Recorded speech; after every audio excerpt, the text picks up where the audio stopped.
Magandang hapon guys. Mag-iihaw ako ng tilapia. Requested ng aking asawa. Linisin ko muna tong kalan. Kasi ang daming talsik na mantika. Nagprito ako ng mga nakaraang araw. Wala na yung yung nakalagay dito. Yung kalendar. Nilagay ko yung dito kasi para hindi tumasik dito yung mantika sa semento. Dito nga gusto ka rin lagyan. Kasi kung nakita nyo nung nag-live ako. Ay. Naglinis ako dito. Yung iba, hindi ko natanggal yung bakat. Tingnan nyo na nga lang. Ayan mga bakat. Ayan, bakat. Ayan. Yang buti na yan, nakalagay yan dyan. Nakalagay yan doon kasi pinapasok na dito. Pinapasok na hindi naman dapat pumasok. Daga be.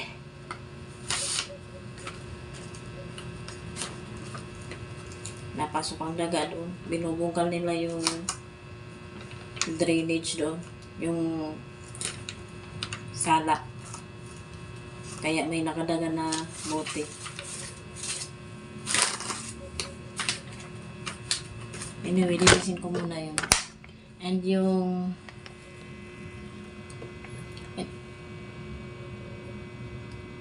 cellphone kasi ito ng asawa ko, kaya medyo shaky. Napalitan na pala yung faucet. Ayan. Sa pa namin yan binili? Sa saan ba yun? Sa DIY. Kasi nga naghanap kami ng mahaba-haba. Ito medyo okay naman. Nasasalo naman ng planggana. Sagad doon sa may gilid. Kasi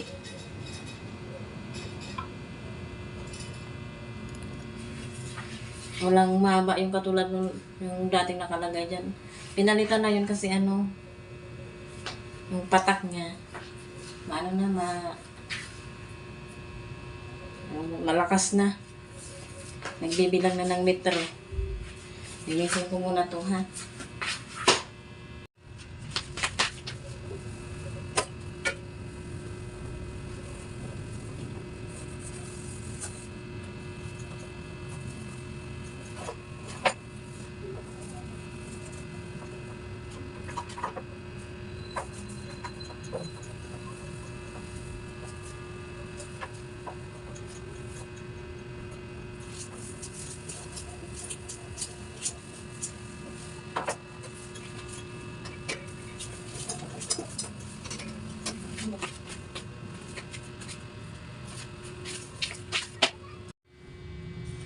Ito na yung tilapia.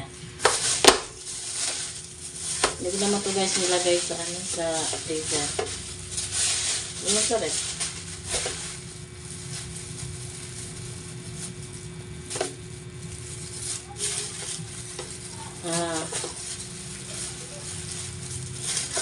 Hiwa-hiwain ko ito para luto hanggang doon. Hindi pa ako nakakabagan ng ulay. Mahangin pa naman. Kaya yan.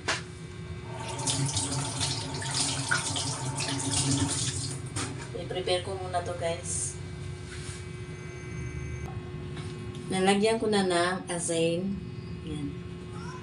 Ano naman ako sa labas kasi alas 4 na. Hindi naman ako magsasayang kasi ang dami naming may tira pa kaming kanin. Iinitin ko na lang siya nandun din sa ref kasi para iwas panis.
Tinanggal kasi nila.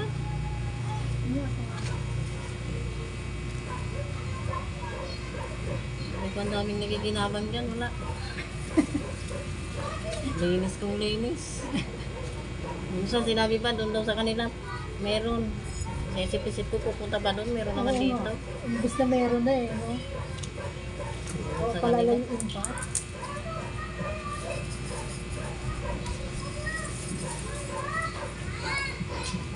Ano ba iyawin ka? Lapya.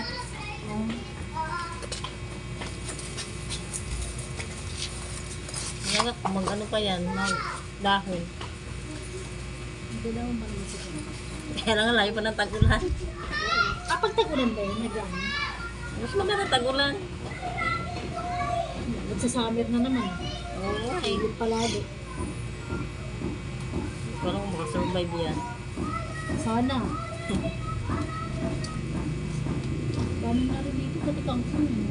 Tinanim mo talaga. Ano yan, buto? Oo. Gusto mo ba kamatis? Saan kamatis mo? Ayan o, dami. Ikaw kumuha. Bigyan mo ako. May lupa ka na. Ako masira. Kuha ako lupa. Meron ako lagi sa Wilkins. Hindi kong ano diligan eh. Pag mainit na yun talaga. Mayo. Kumuha ka na ngayon?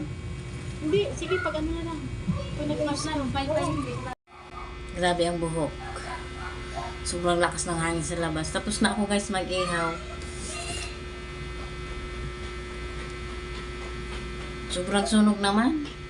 Ang ganda sana ng apoy. Kaya lang yung malamig pa kasi to eh. Inihaw ko agad. Sana hindi to ano luto na hilaw. Naku, papagalitan na naman ako ng asawa ko. Anyway, hindi ako makapag ano doon sa labas kasi maingay ang bata, may nakachikahan ako, yung hangin. Naku, magdilig muna ako ng halaman.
Kalamansi, sibuyas,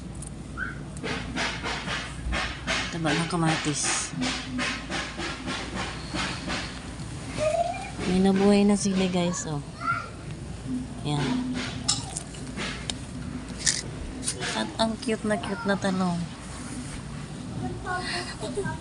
Ang cute. Pansin nyo, wala na yung malagong sambong. Nung naglining kasi dito yung yung officers ng HOA, ayun, sinama. Ang dami-daming nakikinabang nun. Tinanggal nila. Kaya, wala na yung sambong dyan. Sana makasurvive sila. Tulad ng kanina na kausap ko. Suki din yun ng sambong eh. Kami, suki din ng sambong, yung asawa ko. Ang isang araw may humingi din dyan. Kung alin talaga yung napapakinabangan ng mga tao, yun ang inaano nila. Tinatanggal.